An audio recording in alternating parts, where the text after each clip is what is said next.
Hi, welcome to today's edition of Loving a Broken Heart, brought to you from Thomasville, North Carolina. You can find us at our website at www.lovingabrokenheart.wordpress.com. We'd like to thank Jeni and Nick for allowing us to do this special session on adoption. My name is Kim Russell, and I was born with a congenital heart defect, pulmonary atresia, double inlet left ventricle, and chronic cyanosis, meaning that I have low oxygen saturation. I was born in 1960, and I tell you a little about my life. I was diagnosed and had surgery at 3 months, and I had 2 additional surgeries.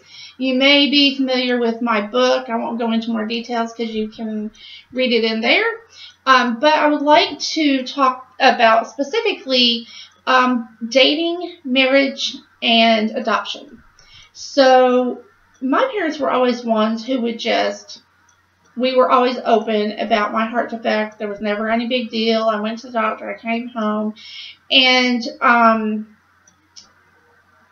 that led to me being very open with the people that I date and eventually marrying Tom.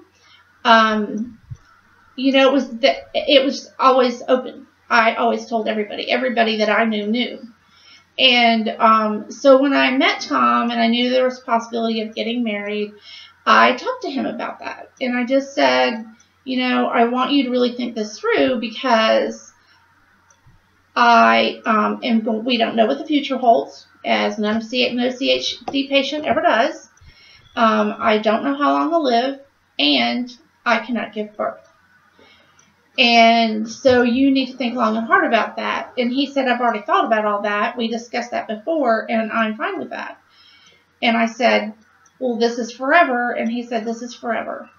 And with that, we were engaged. We actually had only officially dated for 2 weeks when we knew that we'd be getting married. And then we waited 3 months to announce it publicly. And we were married about 9 months later. We'd been married about 6 months, and the phone rang, and it was a lady telling me that she knew somebody that knew somebody that knew somebody about 6 people down the line that was giving a child up for adoption, and would my husband and I be interested? And of course we were, and so she gave us some information, and we moved forward and contacted an attorney and started the ball rolling. It turned out that the pregnancy was only 4.5 months along, so it was kind of fun because we got doctor's reports, and I don't know if you knew that about that, but we got some of the doctor's reports, and we got to hear, a couple of times about how the mom was doing, and so 4.5 months later, our daughter was born. We got her when she was 2 days old, and it was a very exciting day. I will never forget. I don't have a picture with me because I'm not at home, but the day that we went to pick her up, I was very calm. And I said to Tom, we're on our way to pick up our baby. I can't believe I'm not emotional. And then we drove up to the hospital, and then I walked in the door and saw a nurse standing there holding our child, and of course I lost it. It was the most joyous thing ever. And our new little bundle, and she handed her right over, and I had made her a blanket, and we got to hold her, and it was just an incredible it was just incredible. So what I wanted to talk about a little bit today is, 1, the joy of adoption, but 2, I thought it'd be interesting for you to really hear it from Stephanie as well. So Stephanie, I just was going to ask you a few questions, kind of get the conversation started a little bit. Do you remember finding out that you were adopted? No. I've always known that I was adopted. I don't recall ever finding out or being surprised or shocked, or it's just something you've always explained to me or made sure I knew. Again, your family was open, and we were very open. It was never a secret. And people actually, that used to surprise some people, and people were surprised that I was adopted and that I knew about it. But I've always known. And well, you know, that's interesting, and I'm glad you brought that up, because one of the things that Daddy and I did before we actually went through the adoption was to interview people. Like, we'd be at yard sales or in the store or whatever, and find out, you know, that somebody was adopted, and we asked them questions. When did you find out? How did you feel about that?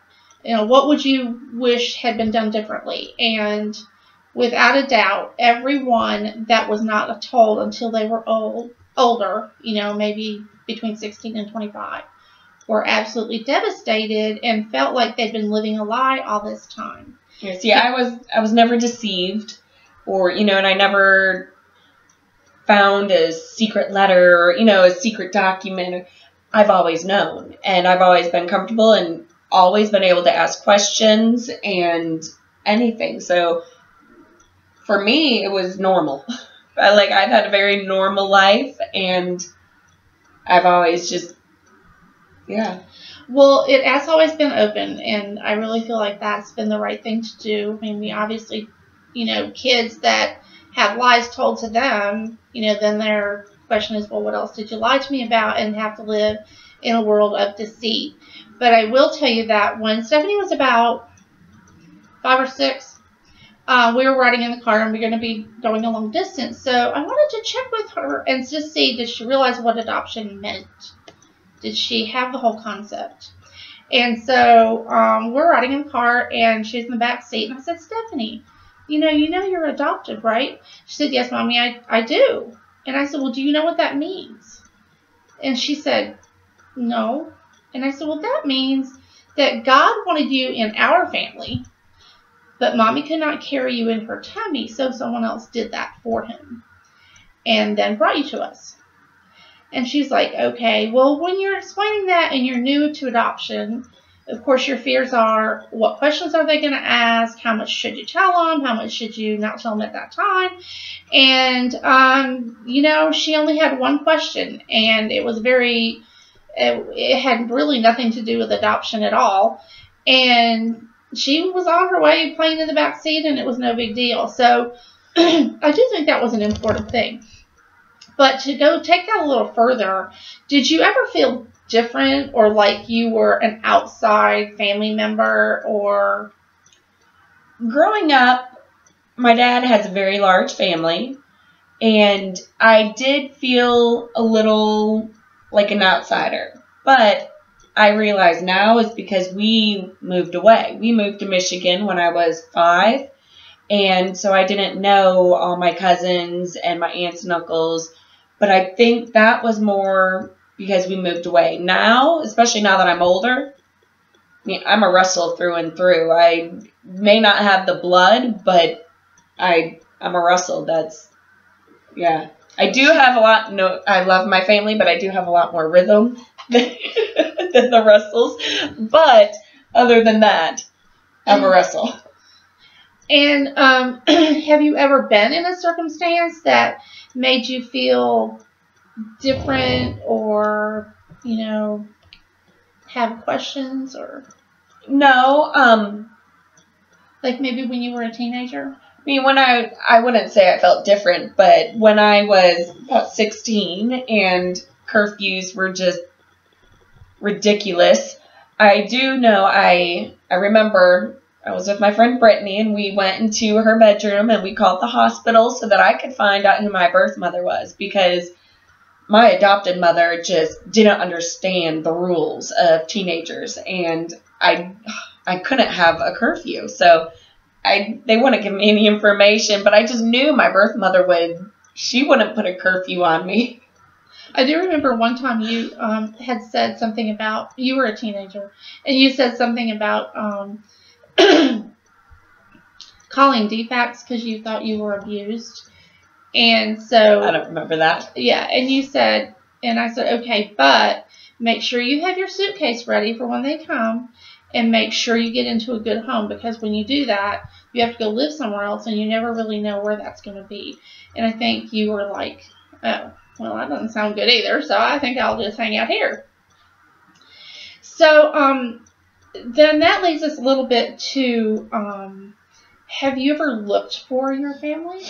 I did get on an adoption registry, National Adoption Registry, and I submitted my name and my contact information, and all that was free. I haven't made it to the next step where you pay, and supposedly they contact your family, because I just haven't done that yet. But I would like to know my medical history and what may be in my background and what I am. My dad swears I'm Irish, but I'm not, I don't know. That I think would be fun. I would love to know if I have brothers and sisters, but that's about it. I haven't done a whole lot of research.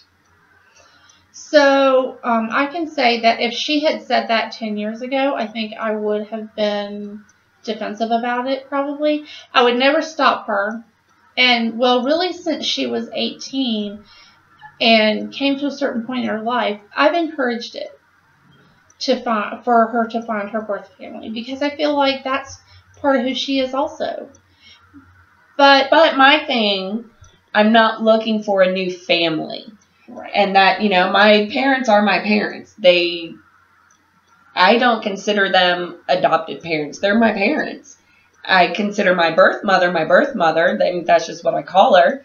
But parents that's you and dad. And there's no question. And so that I think is, I know I need to find my medical history. I think it'd be very helpful and beneficial. Thank you. Very beneficial, but I mean, you and dad, y'all are my family, and that's never a question or a doubt or a concern. I think it'd be fun and not entertaining, but I think it'd be exciting to find, blood relatives, especially since I was adopted in Cobb County. Maybe I know some of my blood relatives and never knew it. I just think that kind of stuff, it'd be fun. Yeah, I think it would be too. And I also think about their family and knowing how many of them know about you but have no way to contact you. I feel honestly very sad for your birth mother, because she was not able to experience raising you and how much fun you are and what a blessing and what a beautiful person you've turned out to be in spite of us. And so the reason I'm bringing this up is because for young parents who are looking into adoption, you have a different aspect or a different perspective, I guess, as young parents in answering all those questions. And we're hoping that we have answers on those questions. I would say, though, yes, one of the questions is, if I recall correctly, you didn't answer the phone for the first 10 days that I came home. Yes. Well, when she, real quick, we only have a minute and a half, but yes, this is true, because when we first got her, there was a 10-day waiting period that the birth mother could have changed her mind. And we were selective about when we answered the phone. And then after those 10 days were over, we didn't go to court for 3 months to actually make it official. That's true. But even that time, I think I just felt like God had this plan, because he told me early it was going to be a girl.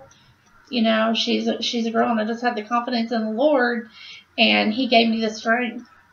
And, once it was official, it was very exciting. And I think you always have that little bit of concern about them contacting you or any of that. But the longer you go and the more open you are, the less you have those anxieties. Because, and even if you do, you discuss them. Tom and I discuss it. We discuss it now. So that's just a little insight into adoption. I pray that if you're going through looking into adoption, that this would encourage you to do so. And if you have any questions, please contact us. My website is www.kimsheartbeat.com, kimsheartbeat.com. And you can contact me through that and learn more about our situation. Thank you so much for coming, and we'll see you soon. Bye. Bye.